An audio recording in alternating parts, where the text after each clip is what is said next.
প্রায় ১৪ বছর বন্ধ হয়ে পড়ে থাকা প্রাথমিক স্বাস্থ্যকেন্দ্র খুলতেই তার ভিতর থেকে বেরিয়ে এলো মদের বোতল, ঠান্ডা পানীয় সহ একাধিক জিনিসপত্র।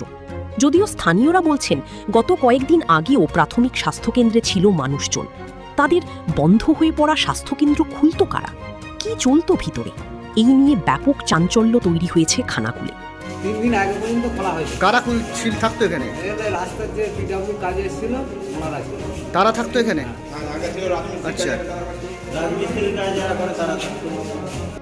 বৃহস্পতিবার খানাকুলের স্বাস্থ্য ব্যবস্থা খতিয়ে দেখতে বিভিন্ন হাসপাতাল ও স্বাস্থ্যকেন্দ্রগুলি ঘুরে দেখেন খানাকুলের বিজেপি বিধায়ক সুশান্ত ঘোষ, হুগলির সিএমওএইচ মৃগাঙ্ক মৌলিধর, খানাকুলের বিএমওএইচ রক্তিম চ্যাটার্জিরা। এই সময় রামচন্দ্রপুর প্রাথমিক স্বাস্থ্যকেন্দ্রে পৌঁছে সেখানে তালা ঝুলানো দেখে তারা জানতে পারেন এই ভবনটি প্রায় ১৪ বছর তালাবন্ধ।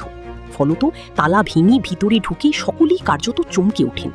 ভিতরে মদের বোতল, ঠান্ডা পানীয়, খাওয়া দাওয়ার চিহ্ন সহ বসবাসের সুস্পষ্ট প্রমাণ দেখতে পান তারা। ঘটনা প্রসঙ্গে খানাকুলের বিধায়ক দাবি তোলেন, গত ১৪ বছর তৃণমূলের দখলে চলে গিয়েছিল এই ভবন, সেটিকে ক্লাব ঘরের মতো ব্যবহার করত তারা।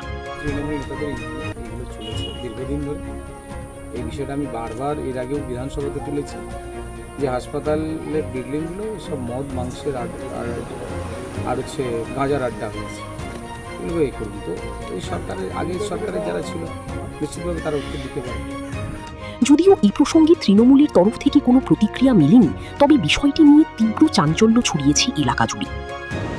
দেখুন, এই যে বিল্ডিংটা, সেটা 2012-13 সালে এই বিল্ডিংটা তৈরি করা হয়েছিল এবং এটা জেলা পরিষদের এন্ড থেকে তৈরি করা হয়েছিল।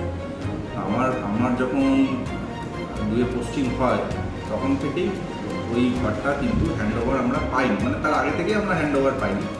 তো তারপরে বিভিন্নভাবে চিঠিপত্র করা, বিডিও সাহেবকে জানানো, আমাদের যে তৎকালীন তখন সিমুজ ম্যাডাম ছিলেন, রমাভিয়া ম্যাডাম, ওনাকে জানানো, এগুলো করা হয়েছে, কিন্তু সেরকমভাবে কোনো প্রসেস হয়নি। এবং যে বিল্ডিংটায় বর্তমানে আমরা এখন পরিষেবা দিচ্ছি সেটা কন্ডিশন খুবই ডিলেবরেট, তো ভেঙে পড়ার যোগ্য। তো তারপরেও বিভিন্ন বিডিও সাহেবকে বা অন্যান্য মহলে জানানোর পরেও সেই চাবি আমরা ফেরত পাইনি আর হ্যান্ডওভারও পাইনি। সেই জন্য আমরা পুরনো বিল্ডিংয়েই পরিষেবা দিচ্ছিলাম।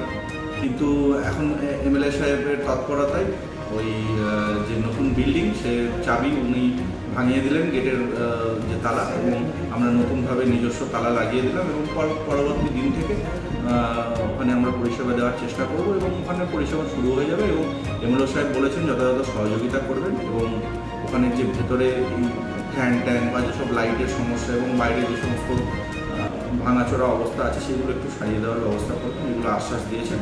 আশা করি আমরা কামিং ডেজ থেকে এখানে থেকে পরিষেবা দিতে পারব। বিভিন্ন ধরনের খবরের জন্য লাইক ও সাবস্ক্রাইব করুন বাংলার কথা।